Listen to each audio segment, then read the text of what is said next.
আসসালামু আলাইকুম, আমি আছি আপনাদের সাথে রাসেল। তো দেখতে পাচ্ছেন আমরা চলে আসছি নদীর পাহাড়। এখানে দেখতে পাচ্ছেন নদীর ভয়াবহ অবস্থা।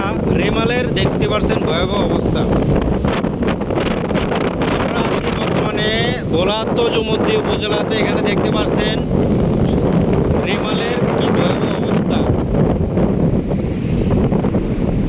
আমি আপনাদেরকে দেখাচ্ছি, এখানে লাইভ দেখতে পাচ্ছেন নদীর পাশটাতে কত ভয়াবহ অবস্থা চলতেছে। দেখুন, আমরা যারা শহরে থাকি তারা অনেকে কিন্তু ভয় পায়। নদীর পাড়ের মানুষগুলো দেখতে পাচ্ছেন কত সাহসী। দেখতে পাচ্ছেন ছোট ছোট বাচ্চারা এখানে দুষ্টামি করতেছে এবং মাছ ধরতেছে। এই যারা শহরে থাকে তাদের কিন্তু এত সাহস থাকে না। যারা নদীর আশেপাশে বা নদীতে থাকে তাদের কত সাহস।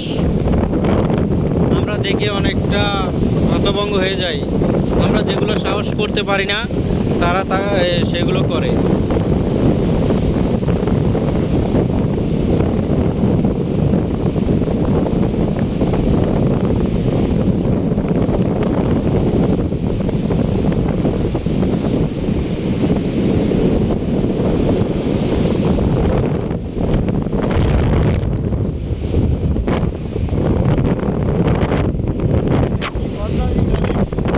তো দেখতে পাচ্ছেন এখানে নদী দেখার জন্য আসছে, তাকে কিন্তু ঘুরিয়ে নিয়ে যাচ্ছে। এখানে দেখতে পাচ্ছেন বাতাস, কি ভয়াবহ বাতাস।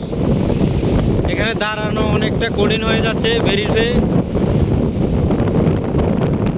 রাত্রের দিকে হয়তো আরো ভয়াবহ হতে পারে। তো সবাইকে সতর্ক বার্তা দিচ্ছে। এখানে সিঙ্গেল দেওয়া হয়েছে, 10 নম্বর সিঙ্গেল জানানো হয়েছে। নদীতে কোনো ট্রলার নাই, ইতিমধ্যে সবগুলা ট্রলার চলে আসছে। তো দেখতে পাচ্ছেন সবগুলা ট্রলার এসে নদীর আশেপাশে বা উপরে চলে আসছে। এখানে বেঁধে রাখছে তাদেরকে নির্দেশ দেওয়া হয়েছে যেন মাছ ধরা বন্ধ রাখে।